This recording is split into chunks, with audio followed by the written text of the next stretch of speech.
Vanny, bring me everyone. What do you mean, everyone? Everyone!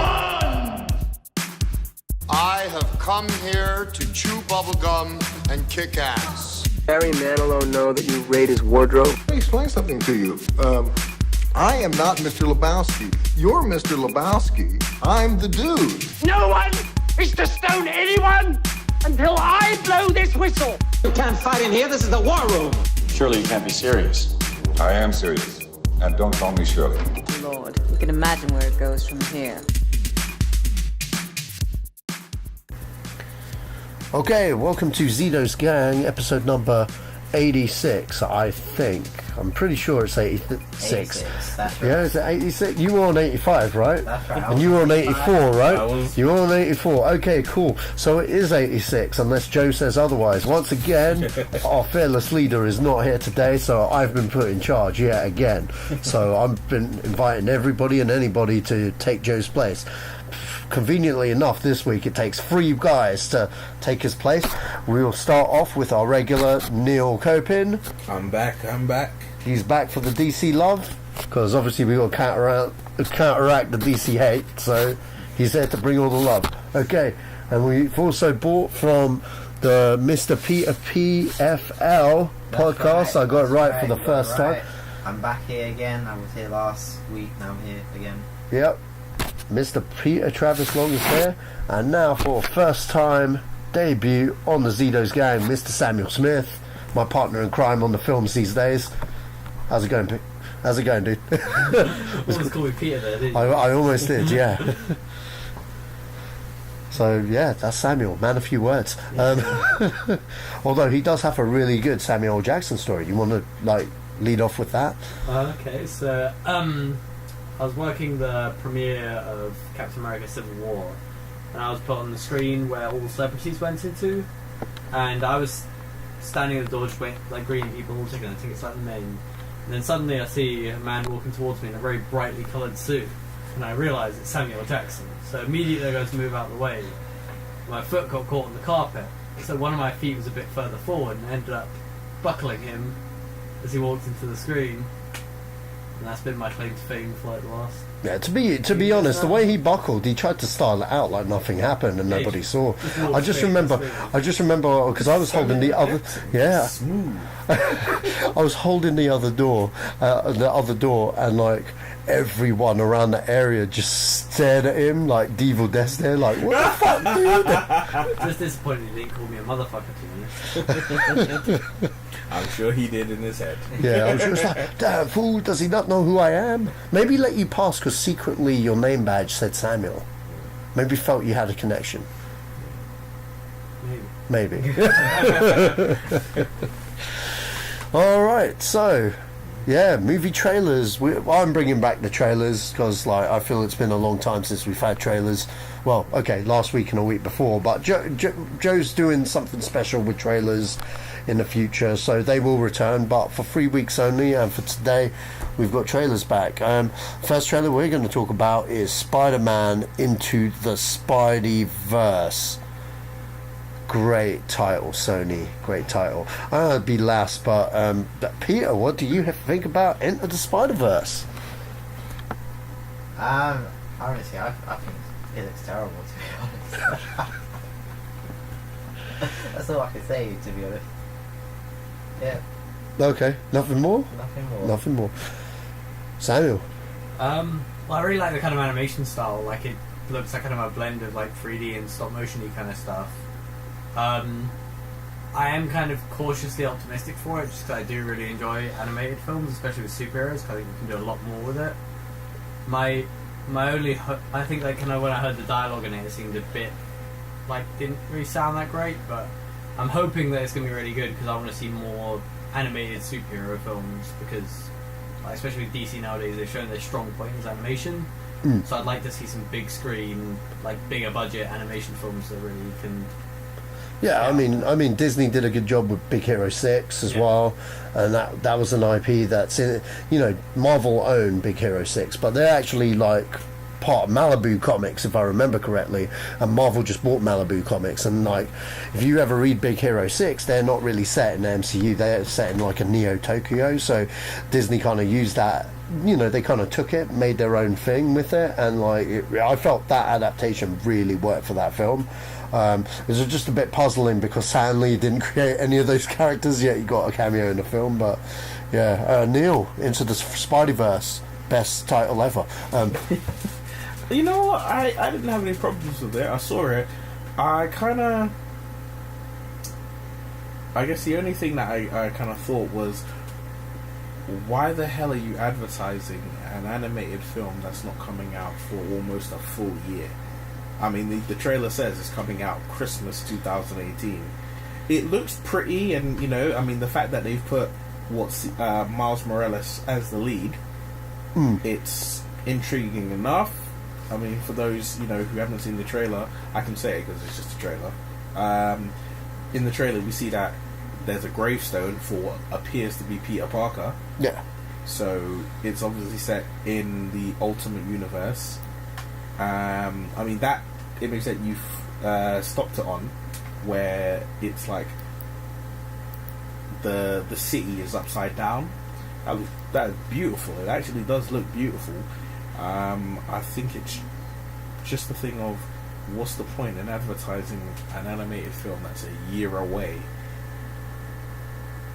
Like, it's an animated film. Yeah, I mean, you know, it's an animated film, but, you know, they want to produce the brand awareness, I guess, and like go, hey, look.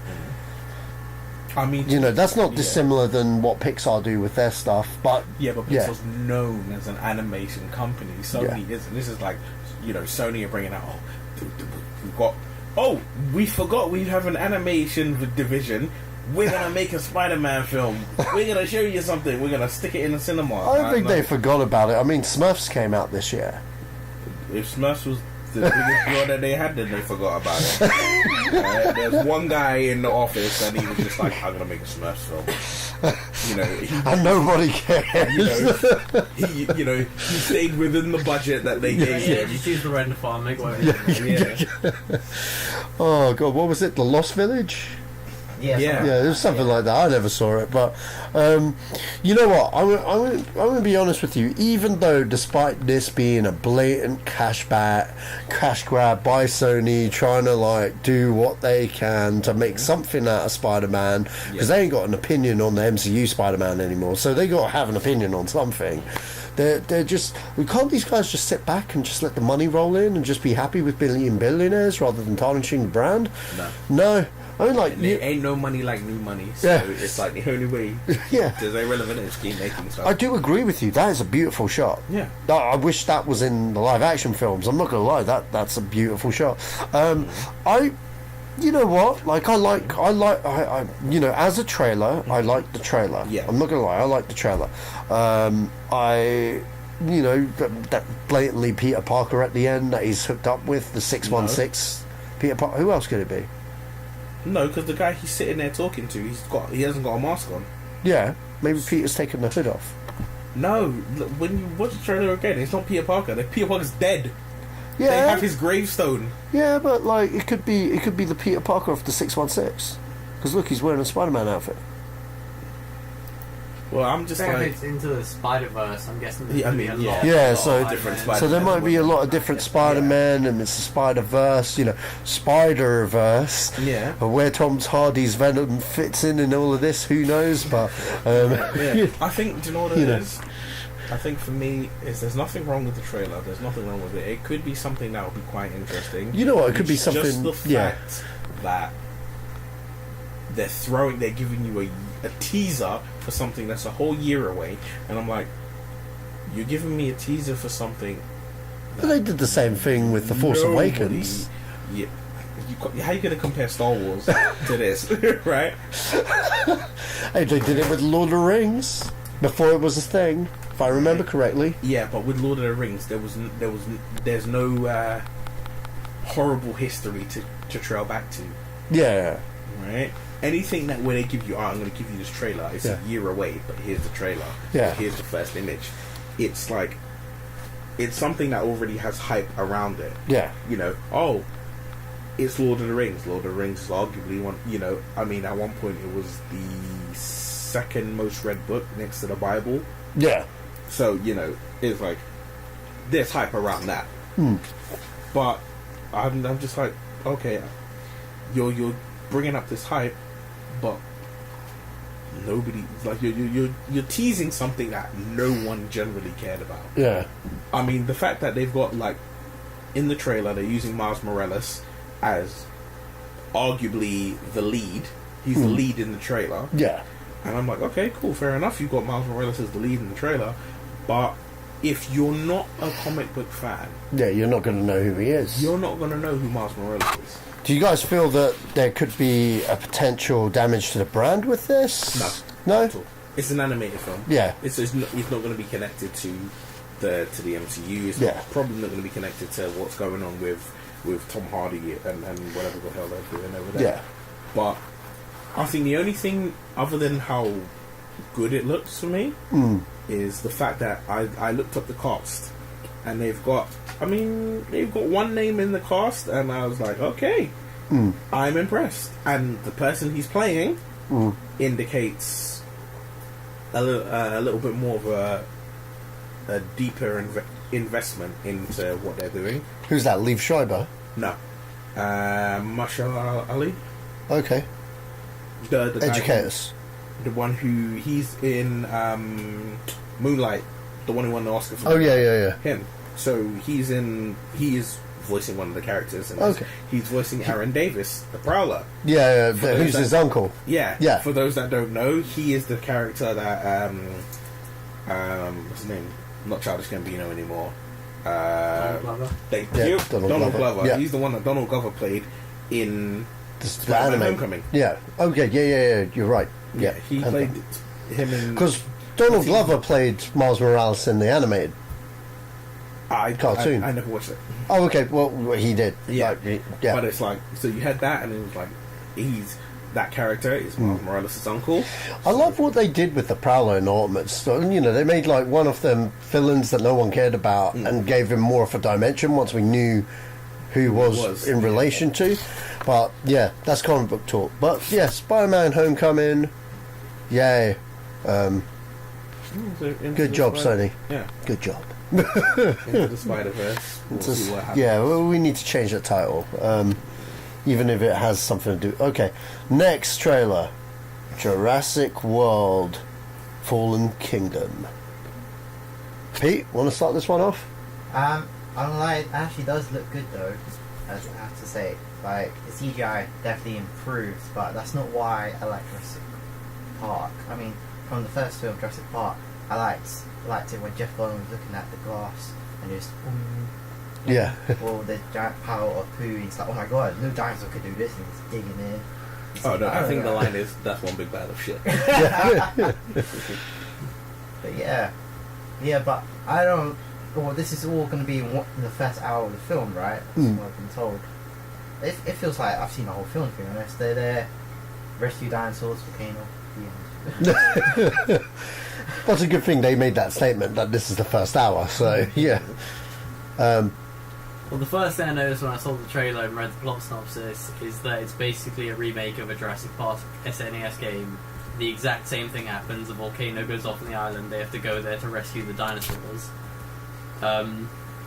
Second kind of thought I had on it was, this is the first hour of the film. I think they're falling into the trap that I hope Star Wars is kind of avoiding, which is Jurassic World was beat for beat Jurassic Park 1 for New Generation. I feel like this one is going to be beat for beat Jurassic Park 2 The Lost World, and I feel like we're going to end up dinosaurs in San Francisco again, or dinosaurs in some kind of environment where it's like on the mainland. I'm calling that. I'm not gonna lie. Yeah, like that's one of the reasons why people hate Jurassic Park 2. That's why I love Jurassic Park 2. Oh, man, you know what? The original ending. You know what? Here's a famous Lost World story. The original ending for the Lost World was not going to be in the city. It was in the script, and then Spielberg decided to change his mind halfway through production. It was like, no, you know what? I really want to do Godzilla before Godzilla comes out. Like, he really wanted to do a Godzilla movie, and this was his chance to do it. Godzilla that came out. So he did it. But Sorry, Dean Devon, America, I love you guys, but you fucked up. But in the original script and in the book, Lost World. Well, I'm not too sure about the book, but I know in the script definitely. When they leave the island, there's a pterodactyl chase. So there's pterodactyls chasing the helicopters. Yeah, and there's a whole sequence where they're in a pterodactyl cage, kind of thing, where like pterodactyls are fighting them, which is actually in Jurassic Park 3. Yeah, that sequence is in Jurassic Park 3 is in Jurassic Park 1, the book. The book, yeah, exactly. So that, do you know what I mean? Like I actually think that would have been a better ending, having pterodactyls versus helicopters and people trying to get the hell out. You know what I mean? I think you could have had some mad action set piece with birds like eating people out of helicopters. That looked mad, man.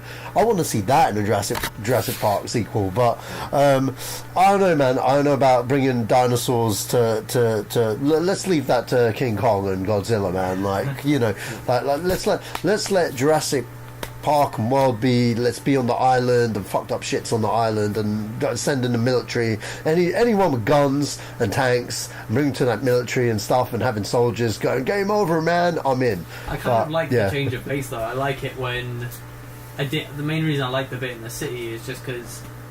It's kind of like, for me, it's like the Two-Face part of the Dark Knight Rises, Dark Knight rather. Yeah. When the first time you're watching the film, you, like, at least for me when I first watched Dark Knight, I didn't know the whole Two-Face bit was coming, or I thought it would be like a little bit here, but then you have this whole extra segment of the film that you didn't even think was going to happen. And I think that's why I really liked it, was because not because it was an amazing bit, but just because it feels like this had a nice little close, and then you've got this whole little extra act on the end.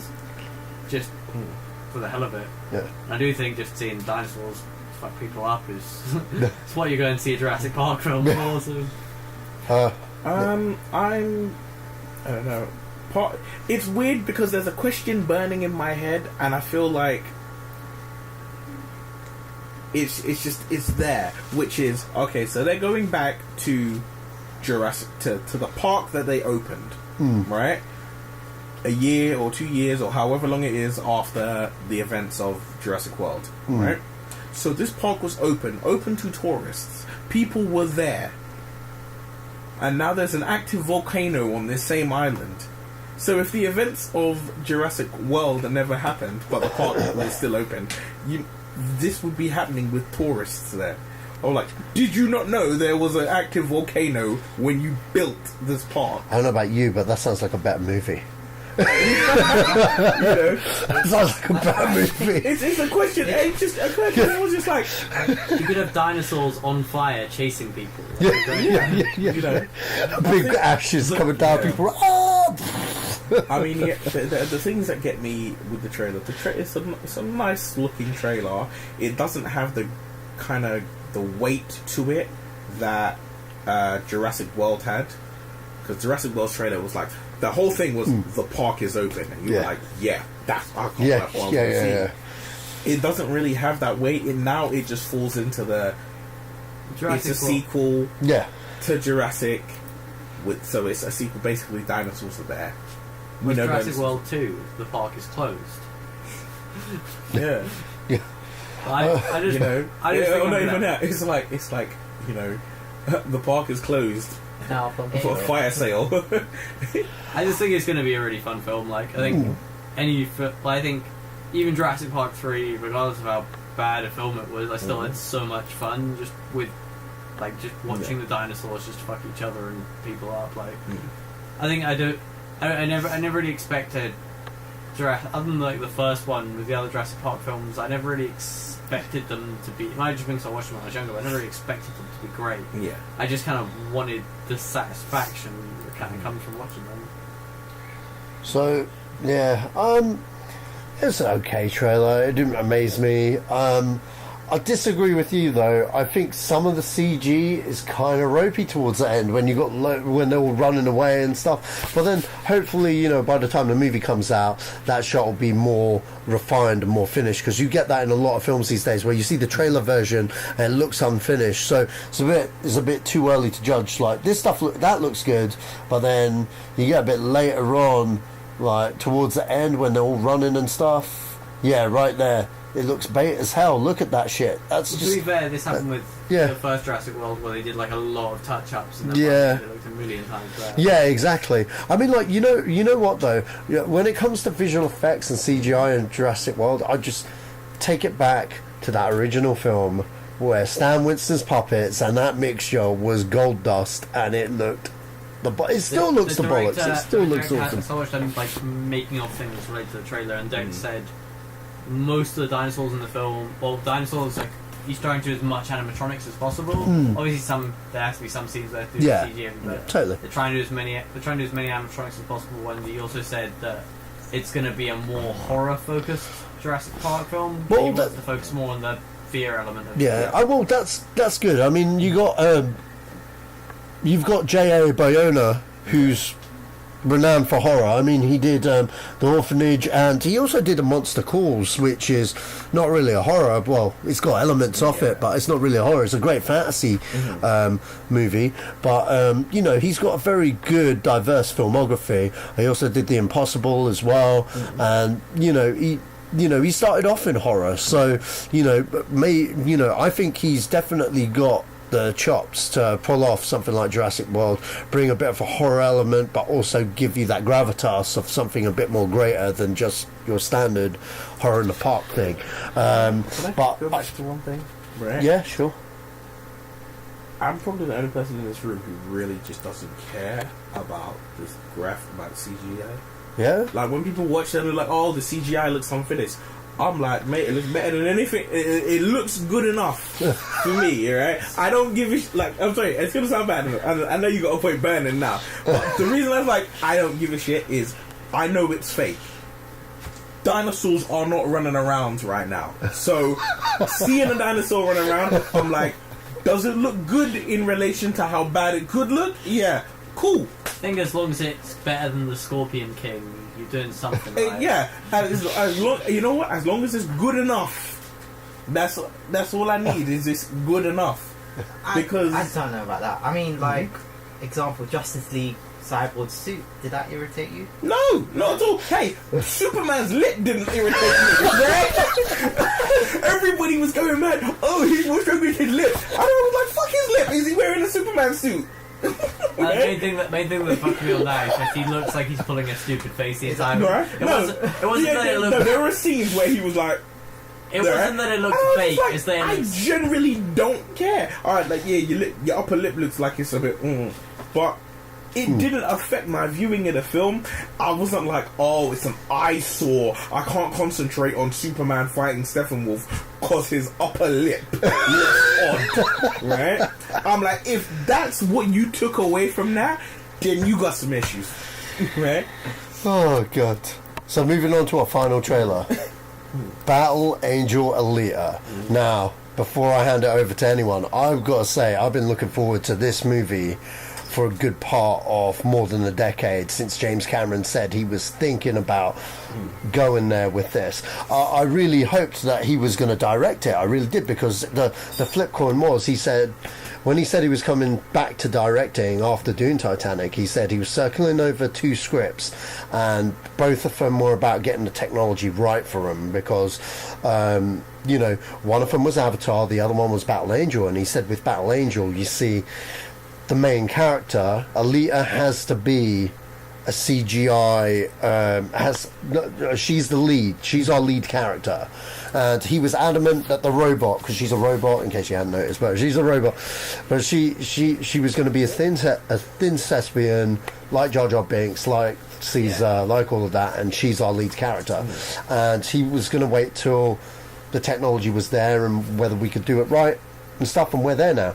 And obviously Avatar would hit really big at the box office, but unfortunately Avatar's success was Battle Angel Alita's loss, because he was gone into Avatar land and he was like, I'm doing 5 of these motherfuckers, and like I was just like, I want Battle Angel, man, fuck off, you promised me Battle fucking Angel, can't you do Battle Angel and then do, you've made the biggest grossing movie of like the decade, just fucking Battle Angel, then these Avatar films, I'll shut the hell up, unless you go and do Terminator as well, but like, you know, but like he was like, yeah, probably not Battle Angel, maybe after fucking that Ferngully 5, I don't know, but anyway, so then, you know, he over the years he's like, I still want to do it, but I'm not that passionate about directing it now. He's so knee deep in blue people and shit, so he hires the man, in my opinion, Robert Rodriguez, and I think I went into the toilet and just bust one out, because like, I'm sorry, I love Robert Rodriguez. Yeah, he's done some shit films as well, but you know what, no, Sin City was bad. The last one, that was terrible. I don't blame Robert. I blame Frank. I blame Frank for taking 8 years to come up with 2 bullshit stories, which cemented my thing that he used to be a good writer when he was younger. Yeah, but I think the problem with that is as well, it was like, I mean, we're going to get back to... let's get back to Aaliyah, But it's the fact that, for me, one of the core reasons I didn't like Sin City 2, well, I don't hate it, but I didn't like it the way I loved Sin City 1, was because Sin City 2, it was like, oh, here's new stories. I'm like, no, you got 7 books, you used 4. Yeah, exactly. Don't write nothing new. Yeah. But like, you got stories you need to finish before you put up new stories. Yeah, exactly. And like, it was totally it was totally a cash grab to you know, bank on the first film by bringing back the cast. I mean, like, you know, there's loads of different little Marv tales they could have put in there.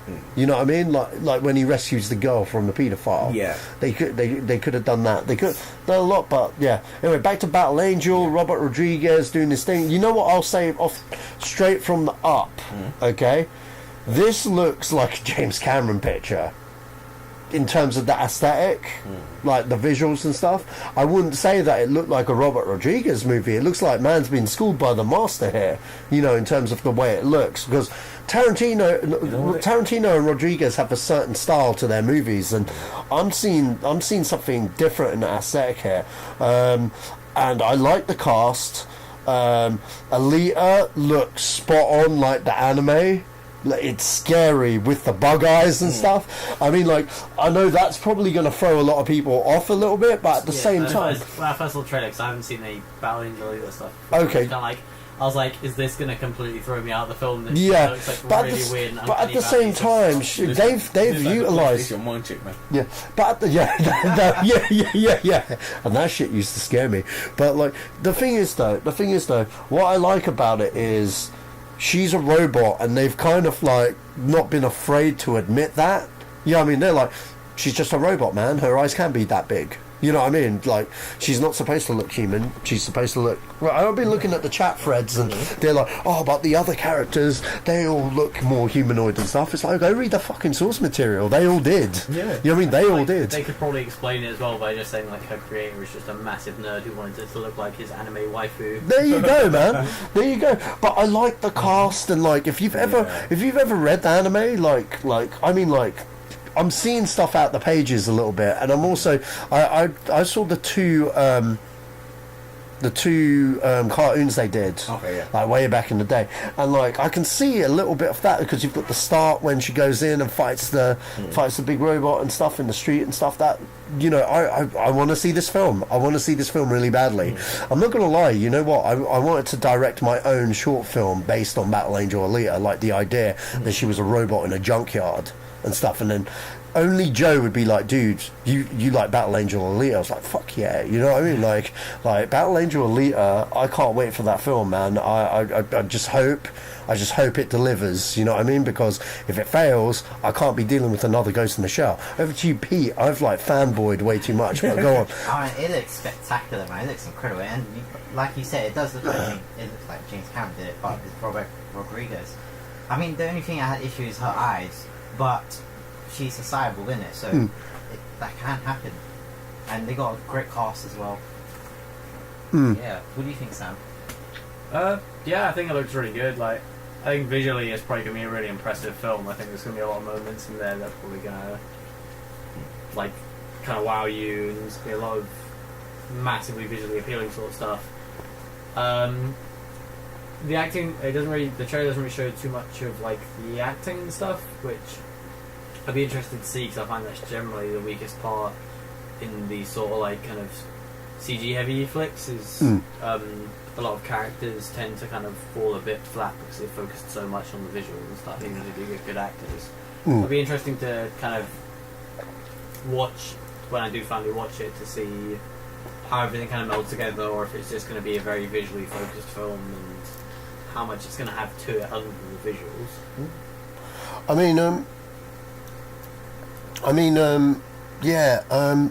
The CG looks great. I mean, there are bits where it looks a bit ropey, but then it's unfinished. You know what I mean? Like, but I like the bit when she's fighting a robot, and even though you've got that ragdoll physics when she slaps him through the table like there, I think it kind of suits the fact that they're robots. If they were trying to be real people, I would have a problem with it. But because they're like robots going at it, I don't have that much of a problem with that with those movements, man.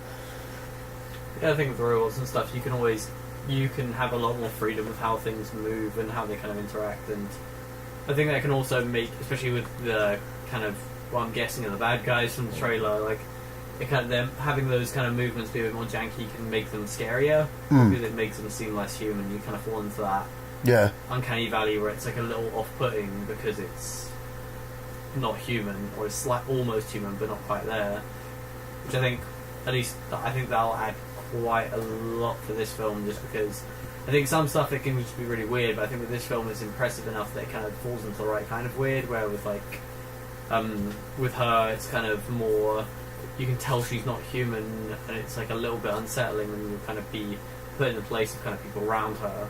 And then with the bad guys, obviously it'll make them kind of scarier and more imposing, that they don't act quite how you expect them to. Yeah. Well, more on Battle Angel when we get more, but like, I think it's a good teaser. I think it's a damn good teaser. What do you guys think? Yeah, I think it seems to give you enough to kind of work with. Yeah.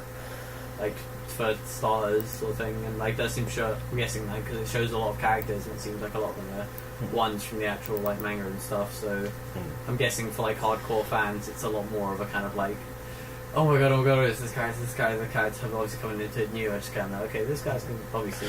Well, you know what? Battle Angel kind of benefits from being one of the lesser known anime films that have come out, because not a lot of people talk about it. You know what? Like, for me, it was one of the first anime that came out to buy on VHS, and it didn't have a very big run. You know what I mean? Compared to other stuff like Ghost in the Shell and Akira and stuff. Yeah. So, do you know what I mean? It kind of slipped under, it wasn't mainstream.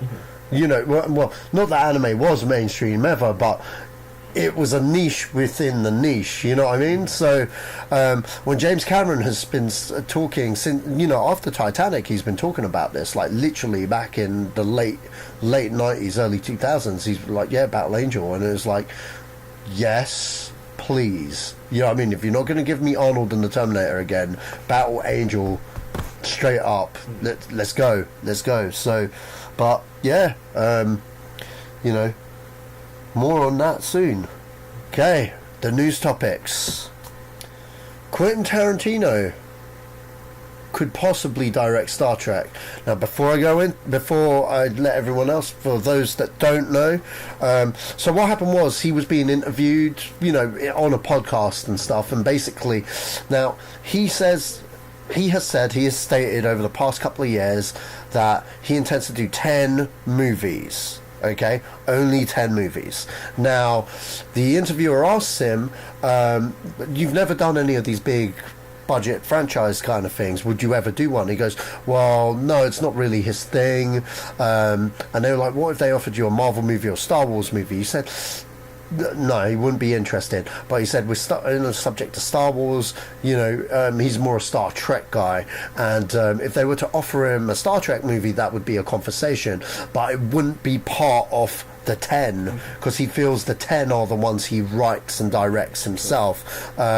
He said if he did a Hollywood blockbuster, he would not count it as part of the 10, and would take the job only under the right conditions and stuff. And then he went on to say about what he would do with the Star Trek thing, which was, realistically in his mind, his Star Trek was Captain Kirk and William Shatner and those guys, and that if he was to do it, he'd base it on one of those episodes from the 60s and expand it into like a 2-hour movie and go deeper with the characters and stuff. And he named like 1 or 2 episodes that he was a really big fan of, and then that sparked the interest of J.J. Abrams, who saw the buzz online, because it generated buzz online. People were like, oh, he'll direct Star, and there was no deal, whatever. It was just speculation. But then J.J. Abrams heard, and then they had a conversation, and now they're being serious, the bigwigs at Paramount, because you got to understand where Star Trek is at the moment. That last movie did not make the monies. It did not. You know what I mean? So I think they're kind of looking at this. If he wants to do something smaller, that's something they could talk about. And if you've got like a name like Quentin Tarantino, look, we're all talking about it now. You know what I mean? I'm not even a Star Trek guy, okay? I'm as far as a Star Trek guy as you'll ever meet. I mean, like, Joe has quizzed me on this, and I've got names wrong and all kinds of stuff. And what I say is blasphemous, but you know what? That whole point of that reboot universe is to try and get new people to watch Star Trek, and Quentin Tarantino to me is someone that gets me very interested to see him do anything. So if you're telling me QT's doing a Star Trek, I'm in. And the fact that they're saying they might even have it as an 18, you know what, at first when they said, well, I was like, they're never going to have him as an 18. He'll probably get his blood and violence in there somewhere. They'll have an alien and they'll have green blood or something, and then you'll get those those blood and violence with that. But no, they're going 18. They're going all the way. I'm knee deep in, and I hope Samuel L. Jackson has a cameo and motherfucker Watts in there. Yeah, could you imagine Samuel Jackson as a Klingon? Yeah, you can, man. Peter, what's your thoughts on Star Trek? Well, I don't have that much knowledge of Star Trek. That's fine, me neither, bro, so go for it. Well, Tarantino's name, I'm in it. I want to see Overtop killing. Yeah, but I mean, I also would like to see Patrick Stewart come back as well. Yeah, you know what, Patrick Stewart under Tarantino, that's something to look at. But I mean, like really something to look at. Great actor, great dialogue. What could go wrong? And plus, I don't know, man. I don't know. It's yeah. Go for it, Sam. I used to watch quite a lot of Star Trek when I was younger, and obviously I've watched the new movies that have come out.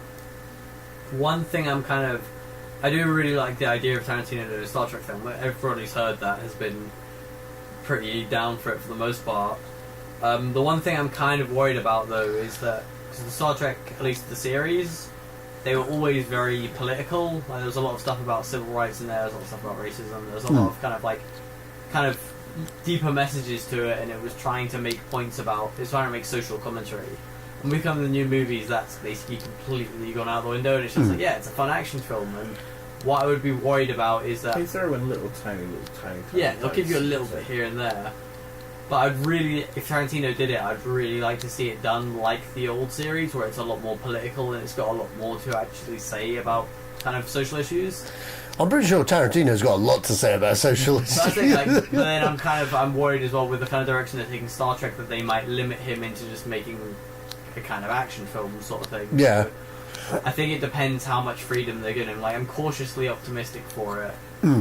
I think if they give Tarantino the freedom to kind of really delve into those topics more and do what Star Trek's about, which is kind of the thing about Star Trek is it wasn't really ever meant to be an action thing. The action sequences were always quite short. It was more about discussion and kind of trying to be diplomatic about stuff, and I think that's been kind of lost recently. So if we could bring that back to a degree and not Phantom Menace it up, where it's just trying to do two completely different things, and politics and action, and just completely messing it up.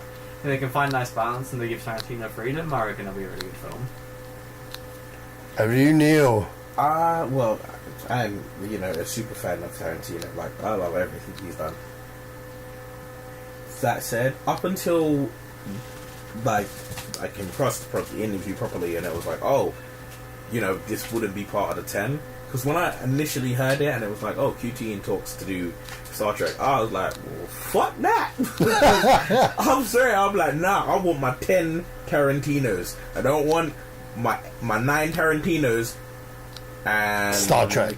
This big franchise. Nah, like, the guy has proved he is a master on his own. He is an author. He is a class. He's not a class. He's a school above most other people. So I didn't really want him attached to that. Then it was like, oh, it wouldn't be part of the 10. It would be separate. I'm like, okay, cool. That solves think that of it problem. this way: we get one more film. We get one more film at the Master. But at the same time, I'm like, you're like, what if it sucks? not even no, because I'm like, I genuinely don't think he can make a bad film. I think he can make a film that people don't like, but it doesn't make it a bad film.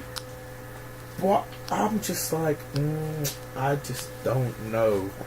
There's something about it that just doesn't draw me in to be like, oh man, oh, Tarantino's in Star Trek. It just doesn't draw me in. It doesn't make me. I don't get energized to wanting to watch a Star Trek film because Tarantino would possibly direct it. Yeah, I think he's quite a weird choice for it, to be honest. Like, yeah, that came out of left field, man. I there's loads of films I think, oh, that'd be really cool if Tarantino did like his take on like this series, but Star Trek was never one of those. Well, I think as well that we have this kind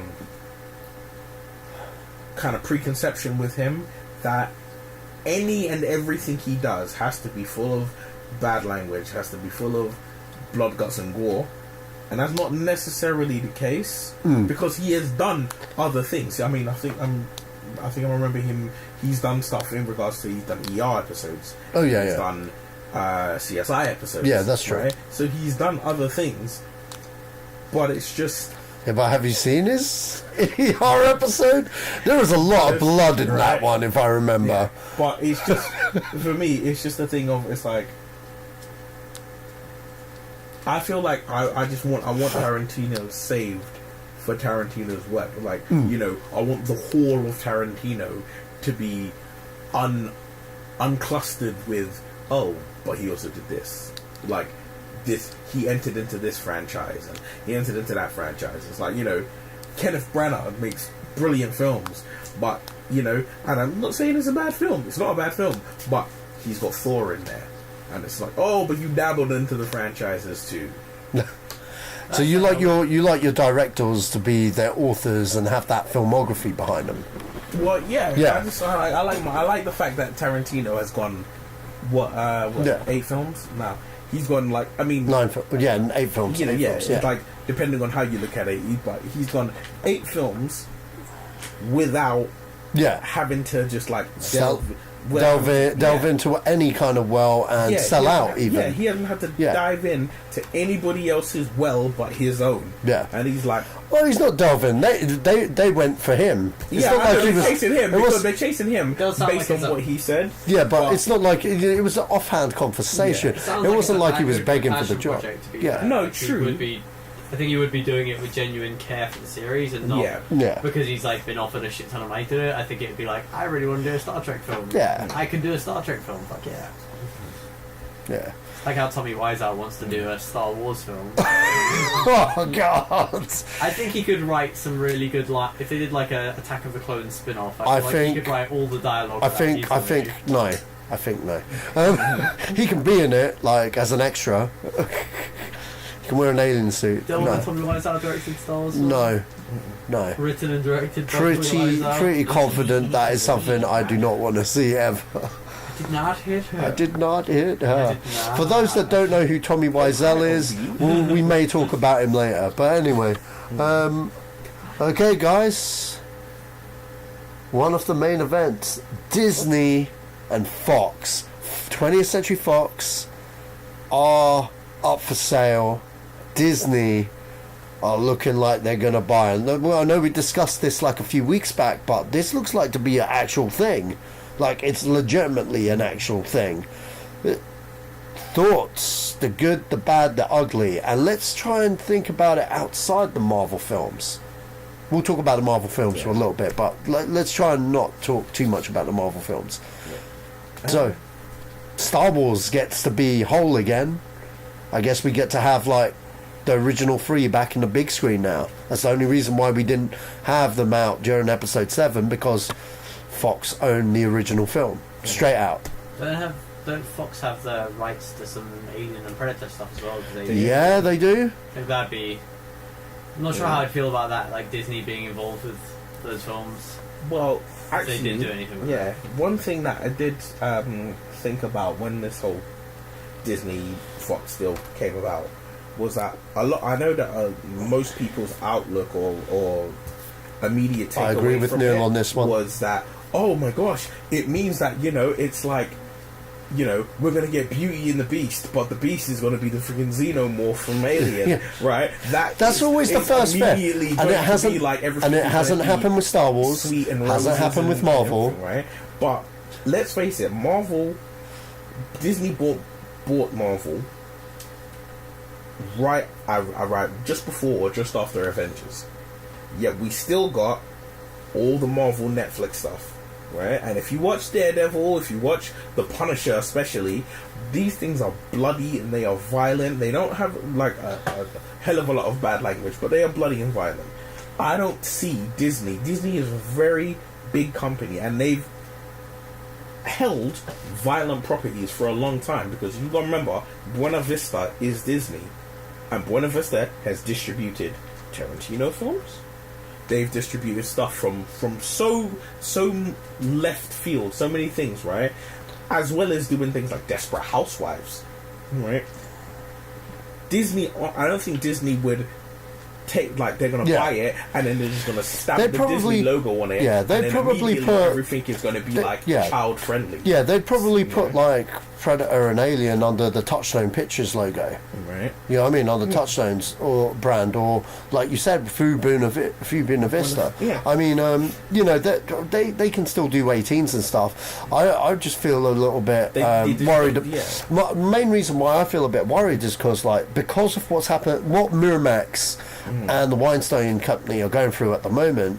If you're an independent filmmaker, who do you go to? Because that automatically Fox searchlights are gone. You know what I mean? Under Fox, you had Fox Searchlights and Regency. Yeah. Okay? So, like, if you're going to a film festival to sell your movie, that's two less people to go sell stuff to. Two massive. Yeah, exactly. Massive powerhouses that are there. And, sorry, don't get me wrong, Weinstein's company's still afloat, but after what's happened recently, they got to change the name. They got to do a lot to salvage whatever's going on over there. And Miramax, unfortunately, even though that's owned by Disney now, full right. I mean, the Weinsteins haven't had anything to do with Miramax in well over a decade now. Yeah. You know what I mean? It's still that name. Kill Bill 2 their last thing? Huh? Was Kill Bill 2 their last? I think it might have been. I'm not 100% sure on that, but it's been a real long time, man. Even though it's been a long time, it's still exactly, because when I think of Miramax, I think of them. Yeah. You know what I mean? Like, straight up. So I don't know. Maybe they could change the branding, but then automatically Disney having a monopoly there on I mean, Sony Sony have their own thing. I've forgotten what their thing are for independent film and stuff. But do you see what I mean? As a company, the thing is, there was, I think, it was the big four. There was the big six. Yeah. Of film studios, and it was Fox.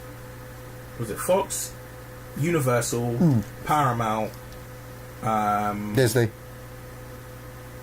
I don't think Disney were part of it. Because these were like the original film studios, so even before Disney were knocking around. Oh, right, before Disney were knocking around, so pre RKO and then whatever. Oh RKO, I know what you're on about. Yeah, like these film studios, and now it's like with Disney buying Fox once the deal is done. Because I'm very very unlikely the deal's just going to fall through and someone else is going to take it up. Yeah, I don't think so, right? because you know what? There are too many assets at Fox that Disney want. Exactly. I mean, like, look at it this way. For them to fully own Star Wars now, okay, they still own Star Wars, don't get me wrong, they own everything to do with Star Wars, but they're missing one little piece in the puzzle, and that's the movie rights for A New Hope. Okay, so Lucas paid for everything else. You got to understand, when he made A New Hope, he still took money from the studio to go make that movie, which means they own Star Wars A New Hope. All the sequels and that, they weren't interested in that. He put his own money in Empire and Jedi and built his own company and stuff.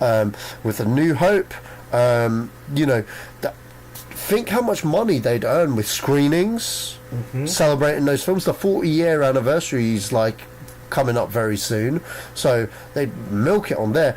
Blu-rays, you know what I mean? They haven't done a box set yet. The only box set that's available are the Fox Blu-rays when Lucasfilm did them originally, when George did them originally. So think about it, 4K, you know what I mean, 8K, whatever the next thing in the future. You know what I mean? Like Disney, those three films, that's money. You know what I mean? That is bare money. It is just that thing of, on one hand, and I mean, like, I don't mean, Sacha, talking way to you, but it's just like, to me, it's like, on one hand, it's great in regards to a fresh idea, fresh takes are going to be given to certain properties that really need them, i.e. Aliens and Predator, and like finally bringing the X-Men and that round of Marvel into the MCU fold, right? And then, you know, things like that are going to be great, but it takes away everything else. There's going to, that's all the good stuff. There's going to be a fall off somewhere. I think it's going to hit independent film a little bit. Probably independent filmmakers, but there's going to be a fall off. It's just one less studio to go to, really, to pitch your stuff. You know what I mean? But I don't know. What do you guys think? One thing I'm kind of worried about is just, as much as kind of with Fantastic Four and how trash that's been and stuff, I'm happy to see that back at Marvel. But I think X-Men was doing well enough, and I'm just worried that comic book films are going to get really homogenous and going to be like all put out by the same thing and all the same storyline. Whereas what people really like about comic books is you can have the same character, you can have like these different characters and stuff, and like different people writing these different storylines that aren't interconnected at all and stuff. And I think that's kind of what I liked about the X-Men films, is they were just kind of their own thing. And when an X-Men film came out, I'd get quite excited because it's like, oh, it's not just another MCU film that's going to tick these boxes, have this tone, have a couple jokes, and then have like a mid-credits that says like, oh, there's a big bad coming up, sort of thing. Like, I do like that you just go to see an X-Men film, you watch it, and that's it. It's not linked in with this huge universe, because that's the problem I've been having. That's the separation I've been having with films. It's just the extended universe. I think, to be quite honest, Marvel do it best when it comes to that. They know their characters. I don't think for a second on the Marvel front that Kevin Feige would do anything. I don't think, you know what I think? I don't think that Feige would even reboot X-Men. I know a lot of people are saying, oh, reboot. Look, if it's not broke, don't fix it. That is the saying. The other thing is, X-Men could still be separate, the way I see it. You could have, look at where they've got it now, okay? They're doing Dark Phoenix, which is set in the 90s. But at the same time, we've still got these young X-Men kids that are signed up for however many movies. I think they were signed, these lot, who were in... If they wanted to, because you got to look at this with the way the MCU is at the moment, they're looking to concentrate on more the cosmic stuff by what they've said. So Guardians, Ravagers. No, they could do Galactus. Yeah, they could do Galactus. But look, they're looking at that. And moving forward on the current timeline is Spider-Man. Feige's plan was to have a Spider-Man movie if the two movies do well enough, like Harry Potter, like every other year kind of thing, concentrating on Spider-Man and stuff. The other thing was, you've still got Doctor Strange and that moving the universe forward or taking it to other sidesteps to other realms, because that's what Doctor Strange is about, different realms and that kind of thing. But I mean, with stuff like Captain Marvel, which is also one of the ones straight out there, that's not moving forward in the MCU. That's actually set in the 90s. So, do you know what I mean? It brings a different dynamic. I mean, X-Men has the perfect opportunity right now to be an 80s set superhero movie, especially after Apocalypse. Well, that's the thing. Apocalypse was set in the 80s. Yeah, but I think this one's set in the 90s. But you know what I say? I say, let's do prequels. Let's give them the 80s to fill them out. Mm-hmm. Let's give them their classic comic book attire. Because when I saw the lineup at the end of Apocalypse, I thought Apocalypse was a so-so movie. Like, I enjoyed it, but at the same time I didn't. You know what I mean? It was a bit... At the very end, when yeah. all standing there in the and then I was like, oh my god, that's what I want to see, you know what I mean? But, I think my ideal way I'd see it is, I think I'd like to see X-Men become a series. Yeah. Rather, I think I'd prefer that to kind of, like, if they just try and bridge it into MCU. Because I think, like, obviously, they can have the X-Men get involved in MCU events, so bring them in, like, Avengers films every so often and stuff. Yeah. I think having a core series would be really good, and I think as well, like, they could also make characters more... I actually agree with you there. I mean, like, but hear me out. If you set the X-Men in the 80s so that they're their own timeline kind of thing there, you could do team-ups with the Shi'ar and that in the intergalactic kind of realm. You could, you know, through Guardians or whatnot, you could do... okay, for Spider-Man, where he is now, or with, you know, Captain America and that, say they come back or whatnot, if you want a cameo in an Avengers film, you don't even need the cast of that X-Men. Okay, let McAvoy and Fassbender do their things there. Do you know who you bring back? You bring back Stewart, McKellen, Famke Janssen as the cameos, knowing that that whole thing that Fox built still exists. Because what you got to understand is, at the end of days of future past, you're reunited with these guys that should have had more X-Men movies. You know what I mean? They bring back Scott Summers from the dead. You know what I mean? And it's like, right, can we see Cyclops do some stuff now? And we don't. Unfortunately, my man got gypped, okay, on his tendril on Cyclops. But, you know, the kid Ty Sheridan. Yeah. You know what I mean? Like, he's gonna have a major part in the next X-Men film, you know, because they are doing the Dark Phoenix saga. So hopefully we'll get some Cyclops love and, like, not concentrate on Wolverine, because Wolverine's out. But then at the same time, Wolverine's the only character I wouldn't mind seeing in the MCU, having him fight Hulk, or, you know what I mean? Like, I think certain characters would be really good to see, but I think there should be. I think they should kind of split off the X-Men and figure out, like, okay, these are the smaller ones, the less well-known ones. Yeah. We can do more with that kind of TV show sort of stuff. We can go their own adventure sort of thing. And then the bigger ones, you can have them be in the TV show every so often, and then... Yeah. Like... I mean, like... Have, like, a Avengers event, and then be like, alright, Wolverine's in here now. Yeah. But, yeah, it depends what they do. Pete, what do you think? Well, I agree with you with just prequels of X-Men, man. I mean, that'd be a bonus for me, seeing them in the 80s and stuff. Yeah, and then you could have, like, Sentinels looking the way Sentinels look like, because last time we saw Sentinels was in the 60s, and we saw what they look like in the future.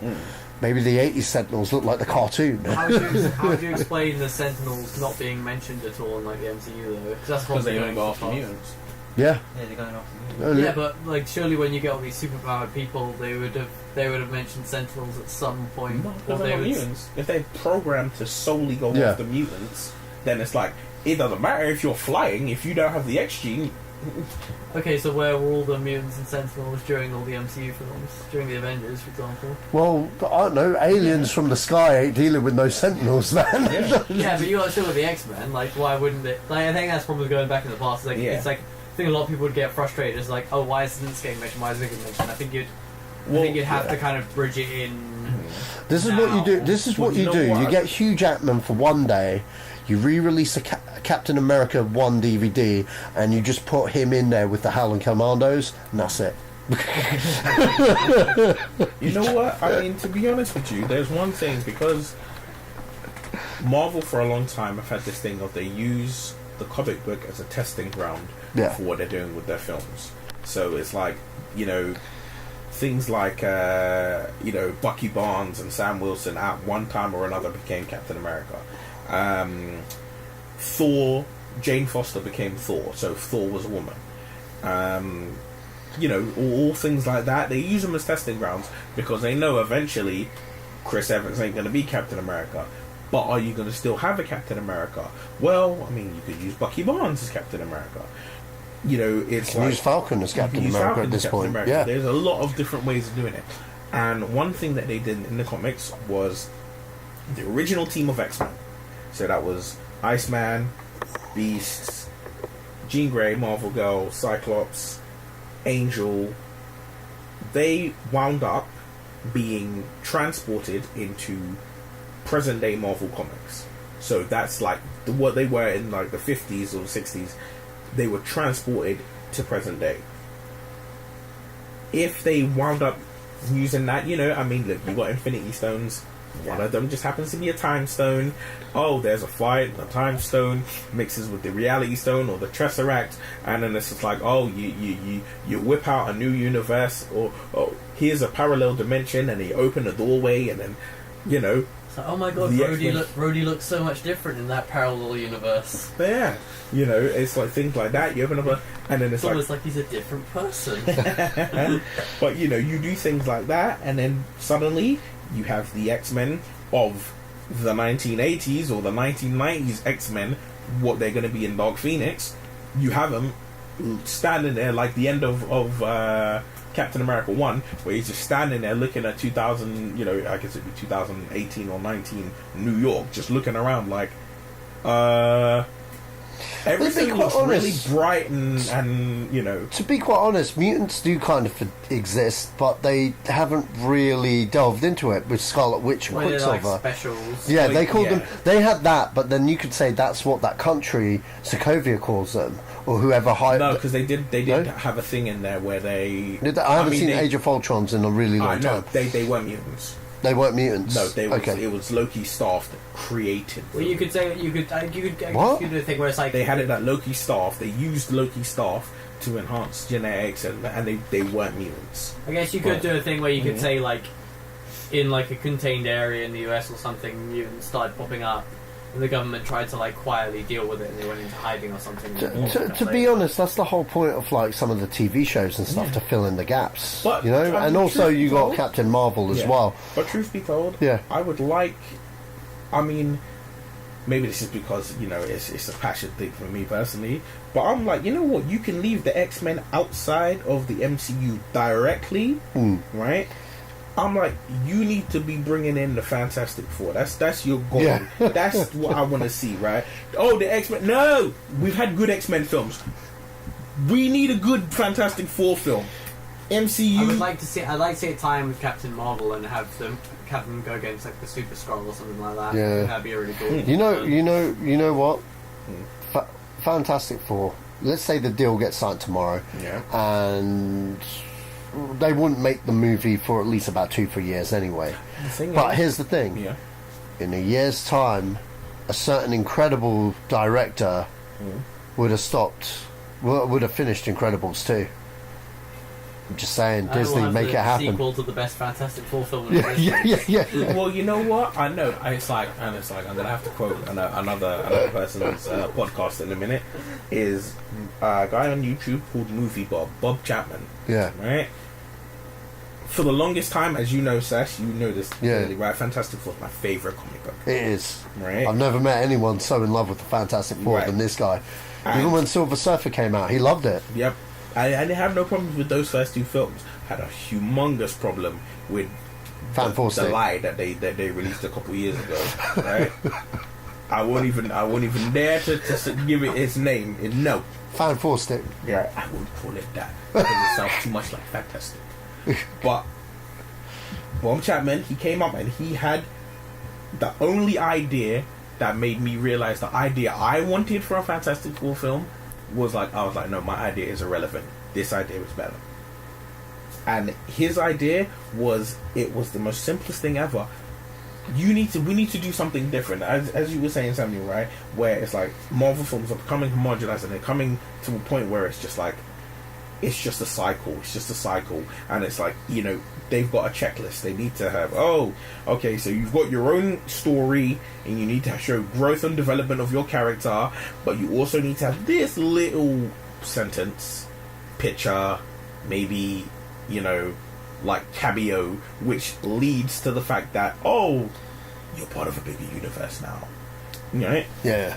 And it was like Fantastic Four gives you an opportunity to completely take that out. Have it set. It's set in the 60s.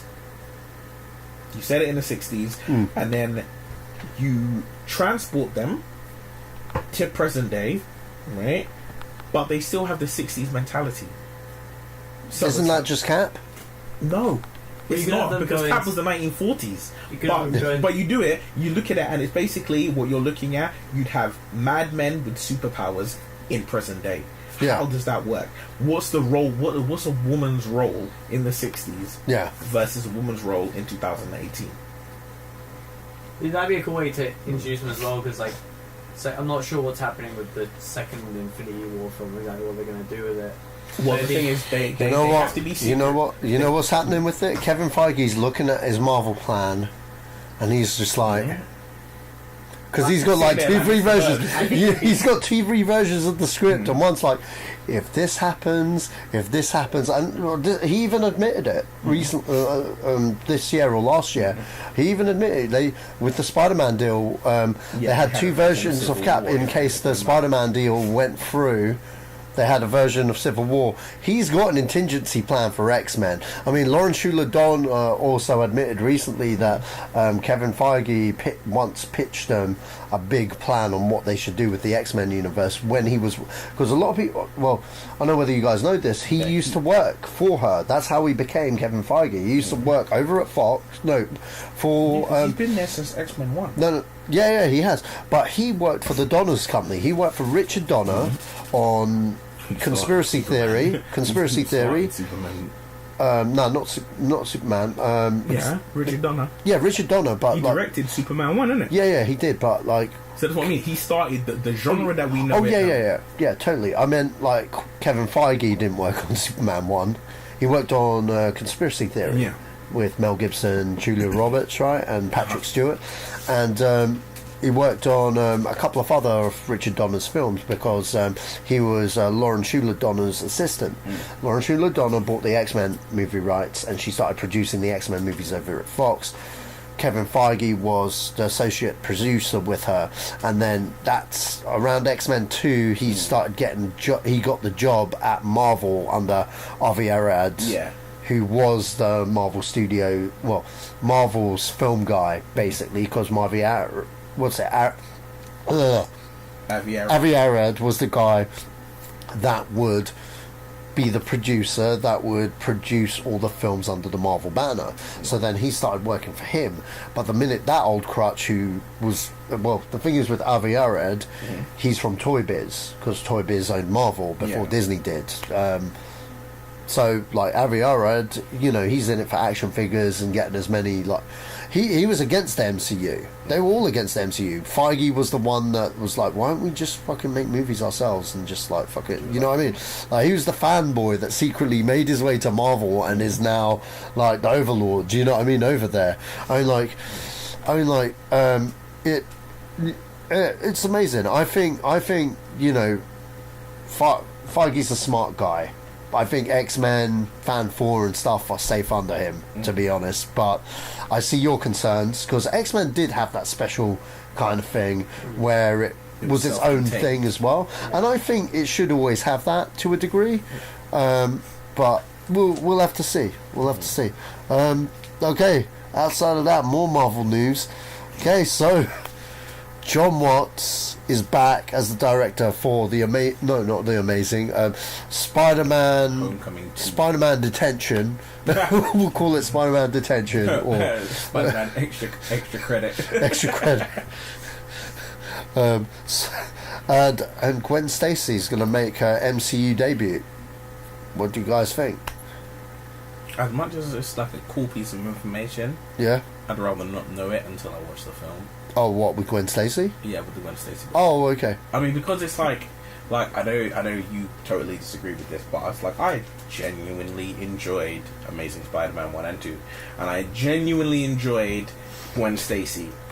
I think Emma Stone did a beautiful job of it. I thought she was a great Mary Jane. Bryce Dallas Howard didn't do that great job with Gwen Stacy, right? In Spider-Man 3. Oh, I don't know. I thought she was given a lot less to play with. Yeah, of course, she was given like half an hour versus 2 movies. Yeah. So yeah, it's a different thing, but it's just the thing of whenever they make announcements like this, oh, Gwen Stacy's going to be in Spider-Man Homecoming 2, immediately it's, oh, okay, so now it's like the fanboy, the brain starts buzzing, and it's like, are they going to do the death of the Stacys? Are we going to have Captain Stacy? Is there going to be a Goblin? Is the Goblin going to kill Gwen Stacy's dad? Is he going to kill Gwen Stacy? Is this going to happen? Is that going to happen? Yeah. Is she going to wear the green coat? Is this going to happen? Is she going to be really smart? Is she going to be smart? Is she going to be a model? Yeah, are they going to replace her with Mary Jane? And it's like all of this stuff, and I was just like, shut the fuck up. Just watch the film. I think until there's any kind of trailer out, you can't yeah that kind of stuff. Like, you need to know Yeah. the basic idea of something, like, because there's 1,000,001 different comic books on like every single character. So you need to like have something to go on, not just like. I think it's a little bit too soon for her personally, but that's just my 2 cents. I would have preferred. Well, do you know what? I mean, it's a weird thing to thing in, but I'm like, Gwen Stacy was Peter Parker's first love. Yeah. Right. So essentially, we need to see the Gwen. Like, if you're gonna kind of follow the backstory and the long, lavish history, you know, then it's like we need to see that Gwen Stacy angle prior to seeing Mary Jane. Yeah. And I'm like, is it necessary to know that now? I don't need to know that. I'm like, you know, let's face it. Yeah. When is Spider-Man Homecoming 2 coming out? What's the year it's slated to come out? Oh, 2019. 2019, right? We ain't even in 2018 yet. I don't need to worry about Gwen Stacy. What's your thoughts on John Watts though? Coming back. You know what? He did a good job he did a good enough job on Spider-Man Homecoming that, you know, hey, go ahead, make another one. I was like, I don't know if you're gonna break that Marvel, you know, there's only one team that's breaking that Marvel tradition of you get 2 Marvels and you're out. Yeah. Right? Because it's like Jon Favreau, who essentially started it. He got 2 and he was gone. That was his choice, though. True, that's but his choice. It's still a thing of he got 2 and he was out. Yeah. Most people get 1. Kenneth Branagh got 1. You know, his choice, though. Joe Johnson got 1, and it's like you're roughly only getting 1. It's only the Russos who were like, I got this. I'm going to get a hat trick. Guys? The main thing I do want to see a kind of shift in tone from Homecoming, because I want to see development of the characters. So that's something that, like, I think a lot of Marvel films have kind of been missing, is that I feel like they do develop the characters, but mainly for plot convenience. Like, they don't do it in a way that's like really changing at the core who the character is. It's more because, well, we're going to be doing it because we need this plot point to happen and this plot point to happen, sort of thing. I disagree a little bit. Like you say that, but you say that, but I'd like to bring this film called The Winter Soldier. Yeah. 3 characters. But him becoming more skeptical of the government and becoming more that was, again, plot convenience. Like, he had to, so they could drive forward the plot of those films. Like, it's still really good, but I feel like you can develop a character without doing it. No, because if you think about that change didn't happen in Winter Soldier. That change happened midway through Avengers, because he was red, white, and blue boy throughout the whole of First Avenger. It's only when he started getting to when we were in Avengers, and it's like he's finally really interacting with the present day people who are 2016, 2012, 13, 14, 15, 16, people are skeptics. We're naturally skeptical of government. We're skeptical of people in power. So he's there with like, no, we trust the government, and it's just like, nah, mate, because you know what? You were sleeping when Richard Nixon was about, so we don't trust the government. And then it's like he's having the interactions with Nick Fury, and then it's like Tony Stark's telling him, "Oh, no. You want to keep trusting the government? You do your thing, but you do it outside of this room, right?" Yeah. And then he goes off and he goes on his own little like trip through the helicarrier, and he's like, "You lied to me. this is what you're doing. You're developing weapons. You said you weren't. You said you were looking for energy, but you're developing. Then that moment there, it's like, okay, so here's the first chink in the armor of, the red, white, and blue boy. Then we get to Winter Soldier, and he's already had that first kind of instance of, all right, I can't always trust what the government says. I can't always trust people in power. And then we get the whole story of the Winter Soldier and the arc of it, and that's the thing, because like at the start of Winter Soldier, he's a completely different person towards the end of it. Yeah, there is a character journey quite easily. Yeah, there, I'm not saying right? it's not a character journey, but I feel like rather than the plot being formed by the character developing, it feels more like the character is developing because of the plot. You know what I mean? Yeah. But even so, but you're still getting a character's development. Yeah. Even if it's the plot is driving his development as opposed to his development driving the plot. I think it works, but I think that one big thing is because like with a film like Spider-Man, especially being set in like high school, character development is a huge part. Oh yeah, like, totally. Yeah, he's got to change quite a lot because as you go through high school, you do go through a lot of different changes. Yeah. You might even see the return of emo Peter Parker from Spider-Man 3. But I just think like I really want to see like a focus on character development. Yeah. Because I feel like it seemed like a little bit of an afterthought here and there in the MCU so far. I mean, I think because I was like, when I was going to say there's 3 characters who really develop. There are people who disagree. Tony Stark has had a massive development from what we see in Iron Man 1 to what we see in Spider-Man Homecoming. Well, yeah, his ego's definitely been chipped away at. Yeah, he's been shown, he's been humbled, right? Not a lot. He's Tony Stark. Yeah, but he's been humbled by his experiences. That, I mean, it weren't the greatest of great films, but in Iron Man 3, when it's like he has a panic attack, even his own reaction to that little panic attack, he's like, oh, you had a panic attack. He's like, me? I had a panic attack? It's that thing of, well, there's character development. It's realizing you're not invulnerable. You may be Iron Man, but you're not Iron Man. You're not the invincible Iron Man. Yeah, you're not the invincible Iron Man. His character development, Thor's character development, I think it took a bit of a hit with Thor Ragnarok, but he had a massive freaking character arc. Because I'm like, especially in the first one. In Thor 1, he basically went from Joffrey to Jon Snow. Right? If you think about it, he went from this arrogant, the world is mine and it's gonna be mine forever, pompous little asshole, to being like, yeah, nah, you got nothing. Yeah. Right? You're unworthy. Drop down, and it's like, now you have to learn to, it's like you're the rich kid in the world, and then your dad's like, yeah, you're not getting my inheritance, go work at McDonald's. Yeah. Well, right? He had to suffer through that, and then he came out the other side of knowing, okay, things have got to work in a different way. And then he got to Thor 2, and whether Thor 2 was a great film or a bad film, he still had a development of, now he's finding, all right, sometimes you have to give up what you want to do your duty. And he was kind of following along that path with Thor 2. Then he gets to Thor 3 and he's like, Point Break. Yeah. But I did feel like Thor 3, as much as I had fun with it, as much as I think it is a really strong MCU film, I think it does have a case of basically being like, Guardians of the Galaxy is really popular right now, let's make Guardians of the Galaxy with Thor. Yeah. And I get that they realise that kind of tone works better and sort of stuff, but I feel like I don't know if Thor was the right film to do that with, because I think Thor is meant to be he's meant to be quite a blunt, serious character. He's the god of thunder. He's a god, and then they're kind of making him very jokey, and it does work naturally with it, but I felt like the tone was just a little bit weird with him. Yeah. Okay, next we got Bryan Singer fired from the Queen biopic. Me and Pete touched on it the other week.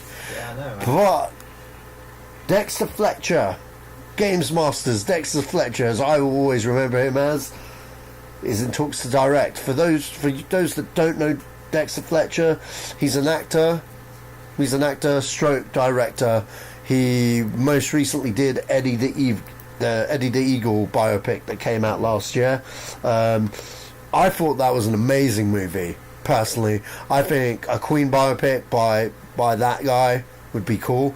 But by what I hear, he's only finishing the movie's like 2 weeks away for the end of its filming run. So it's going to be interesting to see whether this is actually a Dexter Fletcher movie or a Bryan Singer movie. Do you know what I mean? It's a little bit of a hard one because, like, I feel that Singer put a lot of, like, you know, himself into this movie and filmed quite a lot of it. It's almost like with the Justice League thing where Joss Whedon came in for the reshoots. You know, it's not a Joss Whedon movie, but I don't know, guys. Thoughts on Dexter Fletcher? I kind of, like, I'm related to kind of direct stuff, but I just kind of lost interest in this film when it was announced, like, Sacha Baron Cohen wasn't, like, tagged on it anymore. So I thought he was, like, the perfect choice. Yeah. For Freddie Mercury. And then apparently as well, like, Brian May wanted the film to be about, like, Queen after Freddie Mercury. Like, he wanted to see watch the film to be after Freddie Mercury, and it's like, no, Queen ended when Freddie Mercury wasn't in it anymore. That's the end of Queen. There might have been a band called Queen afterwards, but that wasn't Queen. Yeah. And I think the thing is, Queen are really good now, but I don't think there's a huge amount of interest in the story after them. I don't think that's a very interesting story. I think. Are they still going now? Yeah, I think they still do gigs. Wow. At least, like, and it's like, it's just one of those things where it's just like, I'm sure that there are some interesting little tidbits here and there, but I just think, like, there's no point going past. I think you could have a little bit after Freddie Mercury dies, saying, like, okay, this is kind of what happened with the band. I'm not going to lie, I didn't know they were still playing. I was just like, wow. But I didn't know that either. But wow, that's amazing. I mean, like, when I think of Queen, I just think of Bohemian Rhapsody, title of the movie, also a damn good song. I think of the Flash Gordon, Highlander soundtrack, Flash Gordon soundtrack. The Mighty Ducks, and that's it. Right? The Highlander, the whole Highlander soundtrack, and I think of We Will Rock You and We Are the Champions, and that's it. I don't go no further than that. I just think as a film, like, the more and more I've heard about it, the kind of more interest I've lost. Originally it was like Sacha Baron Cohen's not doing it anymore. It's like, oh, that's really disappointing. But they might find someone else who's pretty good. Like, I'm not going to fully make an opinion yet. Well, they did. Didn't they get the guy from Mr. Robot? Yeah, Mr. Robot. I don't know if, like, at least from stuff I've seen, like seeing him in Mr. Robot and stuff, I don't know if he looks pretty much like Freddie Mercury in the pictures. Sacha Baron Cohen. Yeah, that is true. Rami Malek. I don't know really enough about his acting to really form an opinion on him, but I think as well when I had the whole thing with, like, wanting to continue the story past Freddie Mercury, that just kind of was like... Well, that's the picture.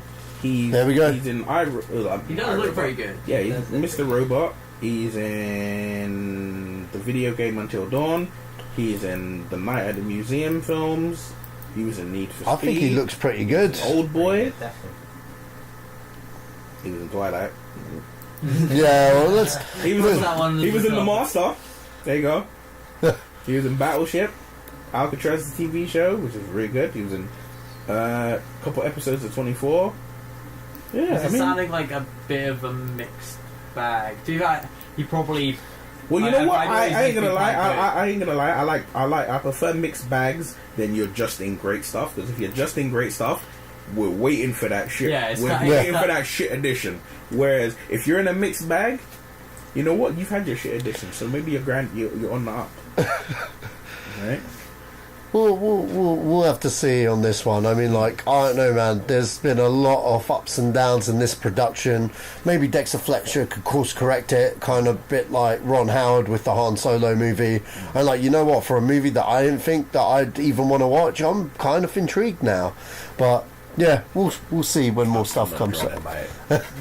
Okay, the DCU reshuffle. Names are getting taken. You know what I mean? People are getting fired. People are getting put into the horror division down at Warner Brothers, quite literally. Yeah, man. Warner Brothers and their handling of DC properties continues with their great decision making. Thoughts, guys?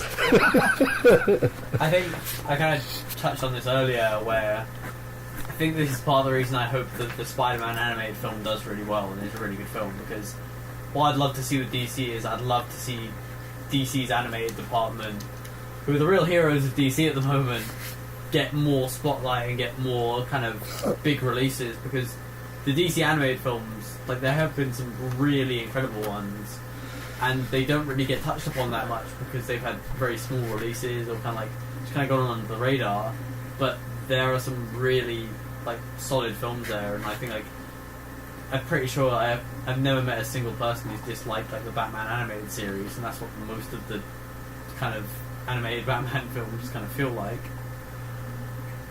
Yeah. I think Warner Bros. Need to like leave these directors alone and let them do whatever they want, man. I mean, cutting Justice League to 2 hours, I mean, it should have been longer, that film. I mean, they should, just let directors do whatever they want. And I heard Zack Snyder might not be coming back to Warner Brothers to do a film. I think he's a visionary. He's good at doing comic book films. And I love him. So, I mean, he needs to come back and just keep doing more films. I don't know, what do you think? I think Zack fought the good fight the best he could. I mean, like, with Superman, he had to deal with a crazy-ass producer that owns the Superman IP, that believes in giant robot spiders being in a Superman film. I think I've made my stance on John Peters, who's one of the problems with this whole universe, because while Superman's on screen, that guy has a lot of opinion. I mean, Superman's guards, didn't we get a glimpse of them in BVS? Luckily for Zack Snyder being a smart guy, Superman doesn't have guards, but we'll put him in a dream sequence and we'll come to that bit later. You know what I mean? Oh my god, man, that guy just needs to go. He's the king guy that needs to go. But, you know, and there was a ray of hope with Jeff Johns. And what do? They punish Jeff Johns. Why? What the hell did he do? Nothing. You know what I mean? Like they've put him in a advisory position. Exactly. He's gone from having an opinion to literally, we'll listen. You know what I mean? It's like, come on, man. He's gone from having a say in what happens to being the guy of just leave your opinion and leave your opinion. It's like we'll get to it. It's like the problem is with Warner's too many cooks. There are just too many cooks. There are people from the Nolan camp. Okay, look, their job. You know what? I'm gonna be straight. Nolan fucked up superhero films. Right? Let's get to the point. Okay, right? He fucked up superhero films. And I say that. Wow. Because you know what? What? Before he made superhero films, before he stepped in with Batman Begins and Dark Knight and Dark Knight Rises, before he stepped in with all of that, superhero films were superhero films. They were about people who become superheroes, right? And then suddenly it was like it had to be all super hyper realistic. It had to be real. Oh, you know, I wanted this, and I wanted, you know, I was always wondered why wouldn't Batman do this, and why would the Batmobile be this sleek vehicle? I kind of wanted it to be a tank, and you know that it could go through everything. Fuck off! Give me my damn. I want X amount of weapons all over this thing. I want it to be basically a utility belt with wheels, a seat, right? And they took him, and they was like, oh, well, you basically made all of this greatness with Batman. So what we're going to do is we're going to have you as an executive producer. You can come, and we're going to attach you, and you can advise us on how you would take this with Superman. Frank Miller, one of the great voices within comic books, said one sentence, and the sentence was simple enough that every filmmaker and every person after should have acknowledged this. He said, I don't need to see Superman with sweat patches under his arms. I want to see him fly. And what we, you know, with the whole hyper making everything super realistic, it's boring. It's not what a superhero is about. So that's what Christopher Nolan messed shit up. Now with DC, you know what you think? The key difference between Marvel and DC isn't, oh, Marvel want to be like light-hearted and jokey, and DC want to be super hardcore and serious. No. Do you know what the difference is? It's that when you think of Marvel, you think of Kevin Feige. And that's it. That's where you stop. You think of Kevin Feige and you stop. With, with flipping a DC, you don't think of anyone. Right? You think of Zack Snyder because he directed a couple of things, and then you just immediately like, oh, well, you didn't like the film, so Zack Snyder's killing it. Right? But, like, you think of Marvel, if Marvel have a dud, right? Nobody turns in, oh, Kevin Feige doesn't know what he's doing. They've not had a dud.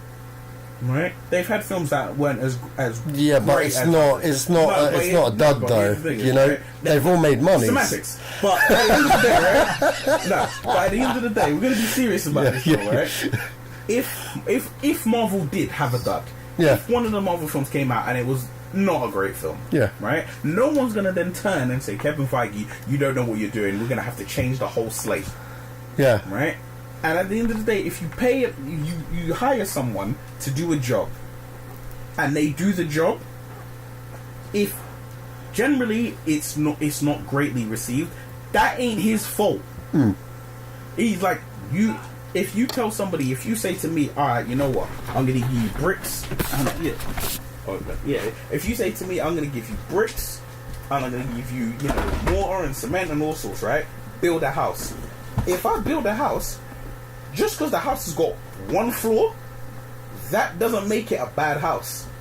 That just means I worked with what you gave me. I worked with the information that you gave me. And if people don't like the look of the house, that's on you, because you gave me the dimensions of what I was to do and I did it.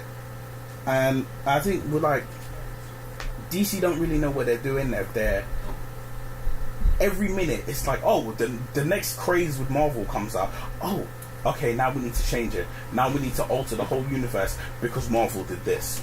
Oh, the fans don't like what we're doing, so we have to change it. Exactly. And it's just like, it might sound a bit like, and counterproductive and a bit stupid, but at the end of the day, if you have a plan and your plan leads into 3 films, stick to your plan, because the second you start changing it because fans didn't like this and here's the review that people were unfavorable and Rotten Tomatoes didn't like your film, so are you paying them? Are they paying you? No, then don't worry about them. Make your film, keep to your vision, because as soon as it's done and you can say, look at the whole picture, this is the whole picture. Did the whole picture work? Yes. Did the whole picture not work? No. At least you got the whole picture. I'm pretty sure that Da Vinci didn't start painting the Mona Lisa and then it was like, you know what? Yeah, blondes is in right now. Brunettes ain't the one. And then he was like, well, shit. Alright, I'm gonna give her blonde highlights. I think it gets complicated with movies just because you're dealing with so many people who are involved in the project that there's no one person who is like, the call doesn't generally come down to one person who's like, this is your final call. Like, it's a group decision, and then especially with production studios and stuff. I think that's where the issues come from. I think that's where especially DC has suffered, is the production studios. What makes it worse is you think of Marvel and they had to deal with Paramount, they had to deal with Universal, they had to deal with Sony to get their hands with Spider-Man, and then obviously Disney, and they had to deal with a lot of different entities. DC had to deal with Warner Brothers. Just Warner Brothers. Yeah.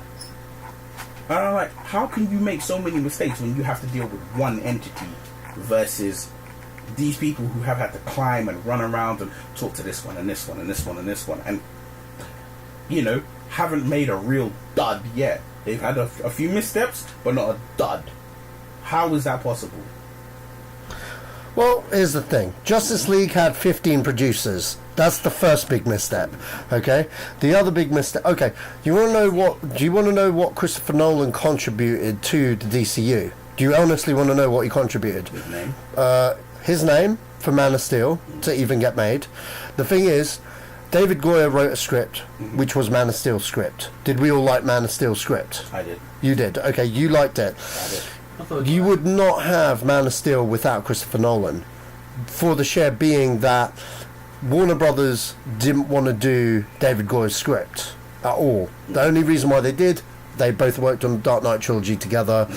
He hooked the brother up. That's literally it. Yeah. But Warner Brothers wanted his Dark Knight trilogy to be part of this, DCU. But then they should have or they should have dumped as much money as it took to get him to do it. Yeah, right. I wouldn't have been defending DC then. I'd have been like, They did. Nolan's like, my trilogy's my trilogy. Okay, I don't want it to have Green Lanterns or that is his version of Batman. That's it. The only reason why he's on board on the DCU is to protect that trilogy. So, what does he do there? Fuck all. He does this one thing. He helps cast Batman, Ben Affleck. Did we like Ben Affleck? Absolutely. Yeah. That's all Christopher Nolan did. Okay? Cast Ben Affleck for the one reason. It's not Christian Bale. It's not related to this. That and David Goyer's input on Man of Steel. He only gets a present as a producer credit as a formality. He has no decision making with the DCU other than those two things. So that's Nolan's thing gone. Now, unfortunately, Nolan being involved in it, a lot of people from Nolan's trilogy that were producers on that trilogy, they are producers on the DCU.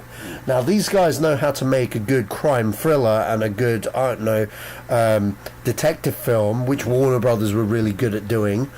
Don't know fuck all about superheroes. So people like Charles Roven, Exhibit A, some old dude, you know what I mean? He's all good on American Hustle, but, you know what I mean? Everything he's done is with Nolan. He was great doing Get Smart, you know what I mean? But what does he know about comic books? Nothing.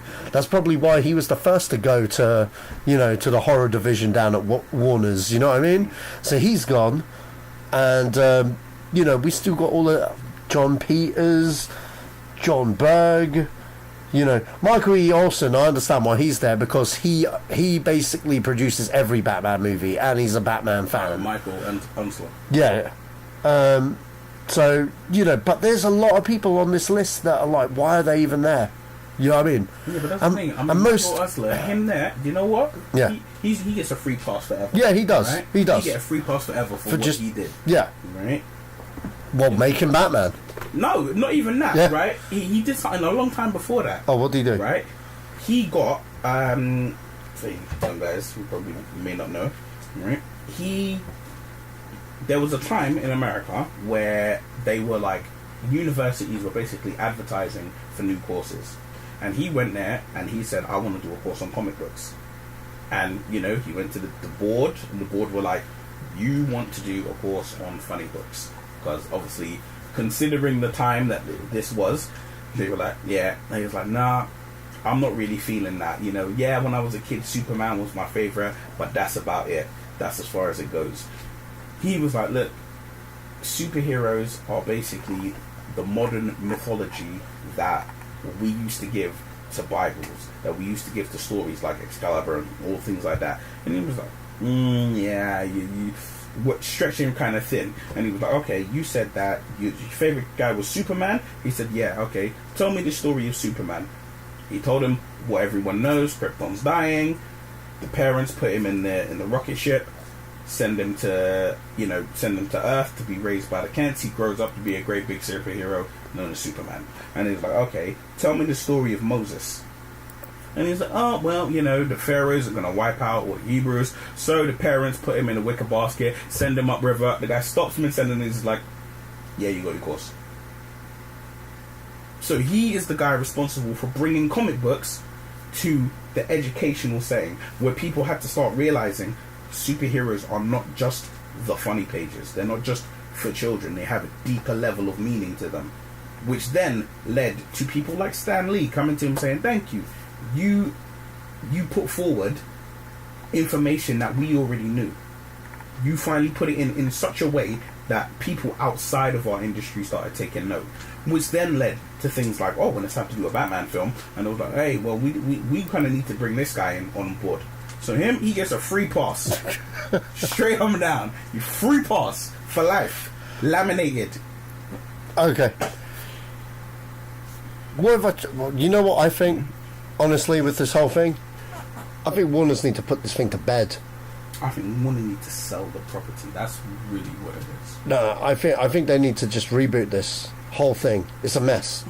I think they need to start from scratch. I think they need to let it lie for like 10 years so that we build up the next generation. Do you know what I mean? I think they have to reboot it, but I think what they could do is they could focus more on the individual characters rather than doing this big like world building extensive thing. You can be like, you know what, cool. Batman's gonna be doing his own thing, Superman's gonna be doing his own thing, Wonder Woman's gonna be doing his own thing, Aquaman's gonna be doing his own thing. And lay the foundation. And they're not they might interact here and there, but they're doing their own thing. Yeah. But you know what? I mean, from a comic book point of view, I mean, the fact that they were like, oh, Jeff Johns is now an advisor. Yeah. I'm like, so the guy that DC made the boss. Yeah.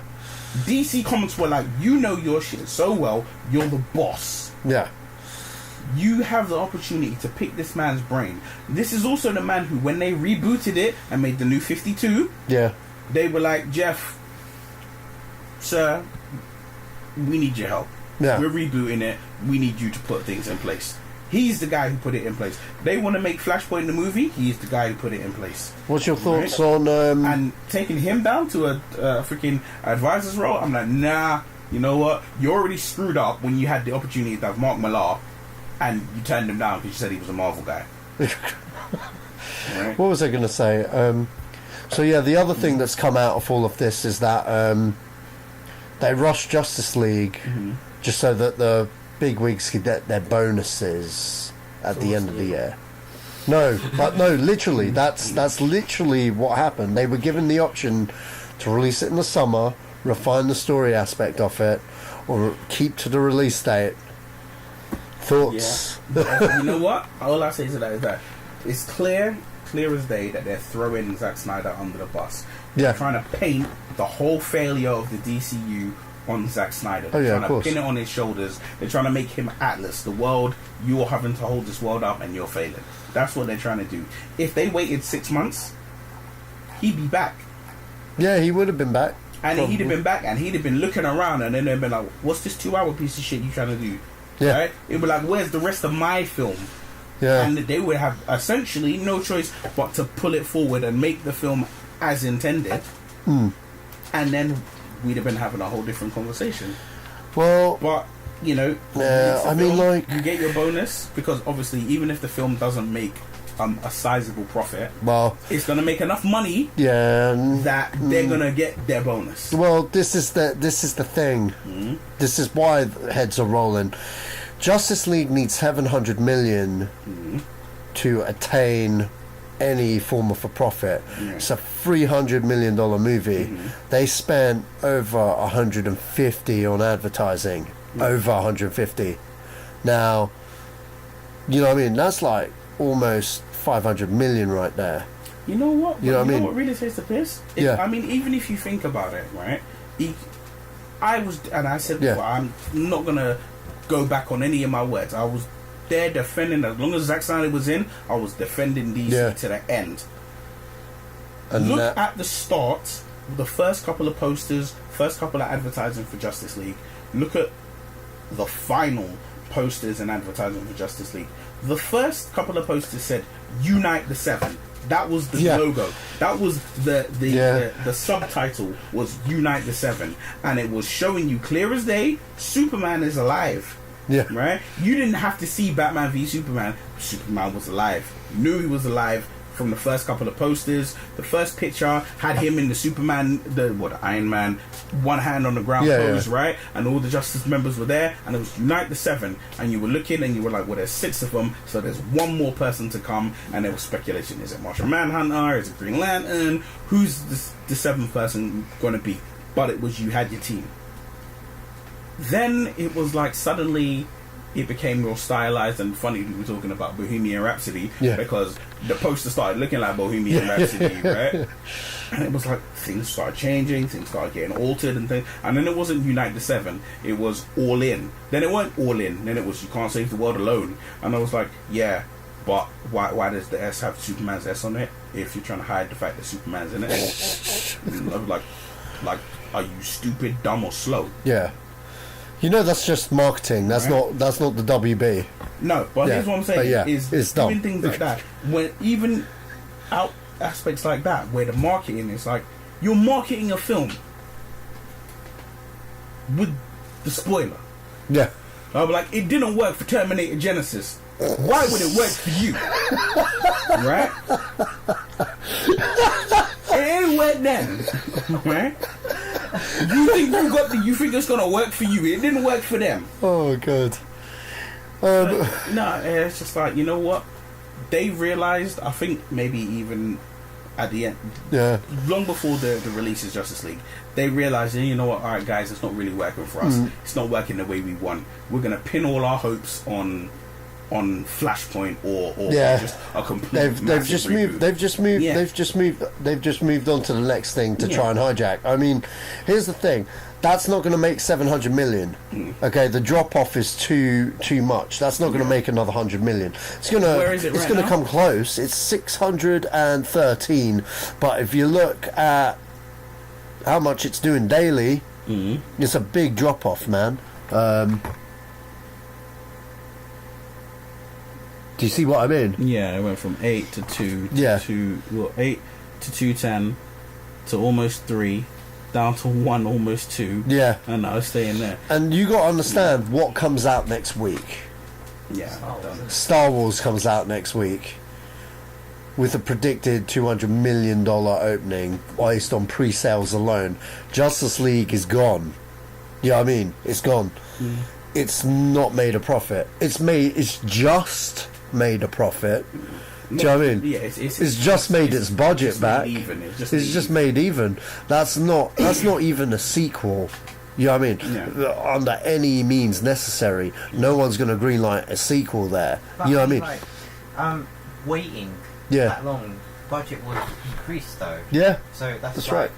Do you think it was worth it? Do you think it's going to be worth it waiting another time just to finish Justice League? I think it would have. I think if given more time, maybe we would have got a better movie. You know what I mean? It depends. There's a lot of variables and there's a lot of what ifs. But I'm going to tell you this: I looked at that movie and I did not see I did not see 300 million on screen. But you know what I mean? Yeah, but you remember as well, right? It's like look at making it up a lit. Yeah, but you remember as well is like we were going on about it's a 600 or 300 million film that they did. A lot of that went into reshoots. Yeah. Look at trailers. Go back and watch every single trailer of Justice League. There are scenes in one trailer that are at night. That are in the next trailer. They're in the red skyline of the daytime, right? Because things were put together, put in place, and then they were like, "Oh, but you know what? Marvel's killing it with this. Alright, we got to change something." I think also they released the trailers too early as well. I think they did it a year before as well. No, do you know what? When they released the trailer was fine when it was released. The problem was, after the trailer was released, you had an expectation of what you were going to see. And then by the next trailer, their expectation was gone because it was a totally different film. Yeah, they kept reshooting everything. Right, and they were reshooting this and reshooting that and altering this and X, Y, and Z and that and going... Like you said, they should have stuck with the plan. Yeah. Kept on course. That's it. You stick with the plan. Yeah. So, Ryan Reynolds has been cast in the Detective Pikachu film. This movie's going to make all the monies. I'm just saying. As much as I'm excited that Ryan Reynolds has been cast, I'm kind of annoyed because people were really pushing for Danny DeVito to play Detective Pikachu, and that's the film I really want to see. Oh wow, Danny DeVito in anything I'd really want to see. But you know what? Speaking of Danny DeVito, dream casting, and I know he's old as hell now, but I mean, the Spawn reboot, okay? Oh, what clown? if they had him as the Violator, gold. No, he could do it. Yeah, of course he could do it. Whenever I read that comic book, I just read it in his voice. Like in a big cigar. I think because I read Spawn comic books after I'd seen Spawn 1, I always heard John Leguizamo. Oh, well, I'm sorry, he was good. No, but he was good as the Violator. But yeah, back to Detective Pikachu. I mean, like Ryan Reynolds. Hey, you know what? They're making bank. Automatically, they're making bank. Talk, or is he just going to be saying Pika? Well, I mean, can you guys explain something to me? Because I'm why is he a detective? I want a Pokemon fan. So I thought he was just the pet of Kid Ash. Right. So, like, they have in like the show and stuff. They do show some Pokemon that are kind of smarter and kind of do their own thing. Like, there are some Chanseys that help out. Like the Pokemon Center, they help with keeping the Pokemon up, and like Team Rocket's Meowth can talk. And in a really weird move, like slight spoilers for the new kind of Pokemon movie. Nah, they ain't even started filming yet. It's not a spoiler. You could say. But it's a Pokemon anime that came out recently. It's based off the original show, and there's a scene in it where, again, spoilers. So skip ahead if you don't know. Pikachu talks, and everyone in there's a clip from someone recording in the cinema, and everyone just goes like, "What the fuck?" It's like. He's just meant to make noises. It's not meant to talk. Pika, Pika. Yeah, and like people were just really confused. That's why I'm kind of interested if he's gonna have like full talking lines in this, or. Well, if you're casting Ryan Reynolds, he's gonna be talking. in some of the in one of the, I think that Detective Pikachu got introduced in the game, so in one of the games originally. At least that was the first time I became aware of Detective Pikachu, and it's just. Yeah, it's like actually a detective. It's a detective Pikachu. He's like investigating stuff in Pet Night.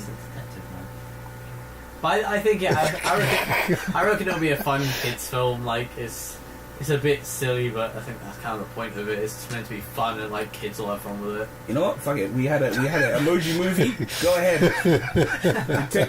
Detective Pikachu is way more plausible than an emoji movie. To be fair, I had the same reaction when I first heard about the Lego movie. I was like, how the fuck are they getting the Lego movie? Why would you do the Lego movie? And then when I watched it, I was like, I was so wrong. I was wrong in every single way. This is the best thing I've seen in a long time. Everything was awesome. Okay, so rounding off the Disaster Artist. Wow, if you haven't seen that, go check it out. I haven't. Just check it out. It's amazing. Anyone in this room has seen Have you seen it? No one's seen it but me. Just check it out, guys. James Franklin's really good on it. He is totally spot on Tommy Wiseau. Like spot on Tommy Wiseau. I don't know about Tommy Wiseau being in a Star Wars flick, but you know what? Like yeah. Have James Franco as Tommy Wiseau in a Star Wars flick. I could buy that more. So did you think of an old but new? An old but new, an old film that you love, that you want to, you believe should be, that you can recommend to How our. old are we talking? We talking just like generally came out before this year, or Nothing current. Something that you've seen that at least 10 years old. Yeah. At least 10 years old. I feel like you're gonna say Alien, but No, I want to do something more interesting. Though I want to do something that I prefer obscure stuff or like stuff that you personal to there's a you. really, really good horror film which I don't think that many people have seen. It's called Reanimator. Reanimator, yeah. It's an 80s style, like really gory, like over the top kind of body horror film. And it's like it's so funny. Like, it's just like I haven't laughed hard at a horror film in a long time. And it's just just highly recommended to anyone who's a horror fan or like just a fan of those kind of ridiculous 80s sort of over the top body horror sort of films. Fair enough. Yes, Any I don't want to thoughts? give way too much about it. Any thoughts on Reanimator? That's a good pick. That's a damn good pick. That's a damn good pick. And Peter, want to go off on anything? sorry, I've never heard that film. What is that? We'll show you the trailer after the podcast. Alright. Well, they kind of did one. It's called The Blob. Yeah, I don't know if you guys seen it. Yeah, I've seen the Blob. Which Blob? Which version? The 80s one or the 50s one? I think it might have been 80s. Was it in colour? It's in colour. Yeah. Okay, he's talking about the 80s one, yeah. Yeah. I mean, they've done sort of, I can't remember this space film that this came out with Ryan Reynolds. Hmm. Yeah, they kind of did sort of that, and I thought that was kind of cheesy. Okay. So the Blob, 80s one, and yeah, Reanimator. Nice choices. Nice choices. Alright, well, that's it for this week's Zedos Gang episode. Cheers, Mr. Peter PFL. Hey, I got it right first time ever. Thanks for coming, Samuel. Man, a few words. That was a thumbs up. Yeah. And Neil, as always. I'm always happy to be here. As always. Alright, I guess this is Zedos Gang and we're out.